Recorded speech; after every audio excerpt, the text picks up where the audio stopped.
దేవుడు లోకాన్ని ఎంతో ప్రేమించెను.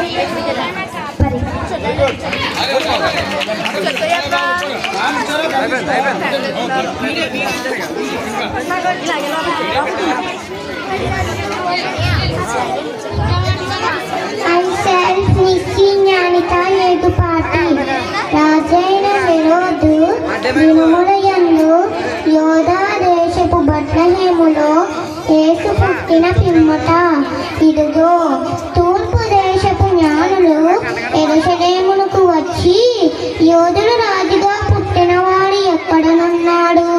తూర్పు దిక్కున మేము ఆయన నక్షత్రమును చూచి ఆయనను పూజింపవచ్చితిమని చెప్పిరి. హెరోదు రాజు ఈ సంగతులను విన్నప్పుడు అతడును అతడితో కూడా యెరూషలేము వారందరూ కలవరపడిరి. కాబట్టి రాజు ప్రధాన యాజకులను ప్రజలలో నుండి శాస్త్రులను అందరినీ సమకూర్చి క్రీస్తు ఎక్కడ పుట్టనని వారిని అడిగిరి. అందుకు వారు యోధా బెత్లెహేములోనే యాలయనగా యోధా దేశపు బెత్లెహేమా, నీవు యోధా ప్రధానులలో ఎంత మాత్రము అల్పమైన దానవు కావు. ఇశ్రాయేలును నా అధిపతి నీలో నుండి వచ్చెను అని ప్రవక్తల ద్వారా రాయబడి ఉన్నదనిది.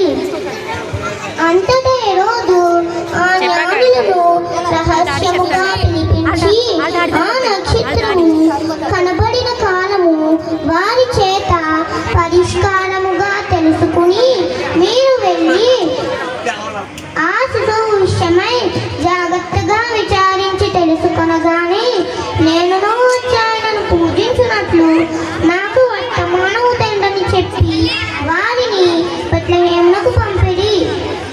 వారు రాజు మాట విని బయలుదేరిపోచుండగా ఇదిగో తూర్పు దేశమున వారు చూసిన నక్షత్రము ఆ శిశువు ఉండిన చోటికి మీదుగా వచ్చి నిలిచు వరకు వారికి ముందుగా నడిచెను. వారు ఆ నక్షత్రమును చూసి అత్యానంద భరితులై ఇంటిలోనికి వచ్చి తల్లి అయిన మరియను ఆ శిశువును చూసి సాగిలపడి ఆయనను పూజించి తమ పెట్టెలను విప్పి బంగారమును సాంబ్రాణిని బోలమును కానుకలుగా ఆయనకు సమర్పించిరి. తరువాత హెరోదు నద్దకు వెళ్ళవద్దని స్వప్నమందు దేవుని చేత బోధింపబడిన వారై వారు మరియొక మార్గమున తమ దేశమునకు తిరిగి వెళ్ళిరి.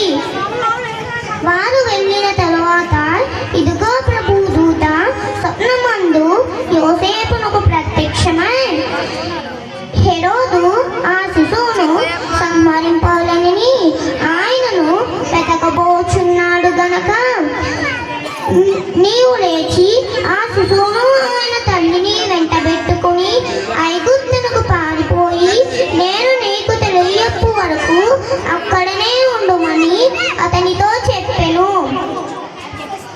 అప్పుడు అతడు లేచి రాత్రి వేళ శిశువును తల్లిని తోడుకుని ఐగుప్తునకు వెళ్ళి ఐగుప్తులో నుండి నా కుమారుని పిలిచితిని ప్రవక్తల ద్వారా ప్రభు సెలవిచ్చిన మాట నెరవేర్చబడినట్లు హెరోదు మరణము వరకు అక్కడనే ఉండెను.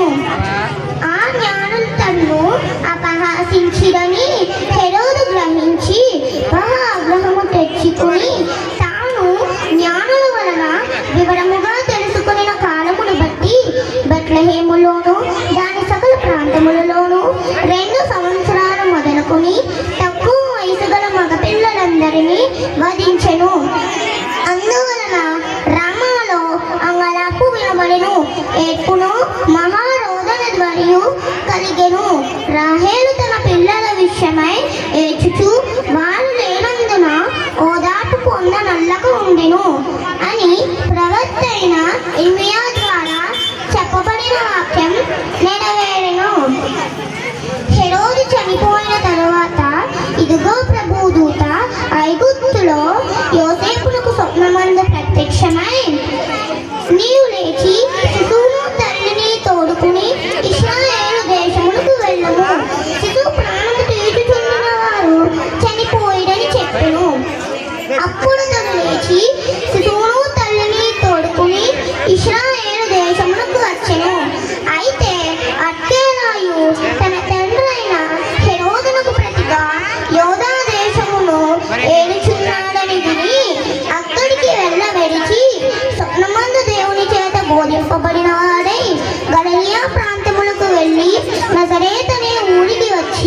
అక్కడ కాపురం ఉండెను. ఆయన నజరేయుడనబడునని ప్రవక్తలు చెప్పి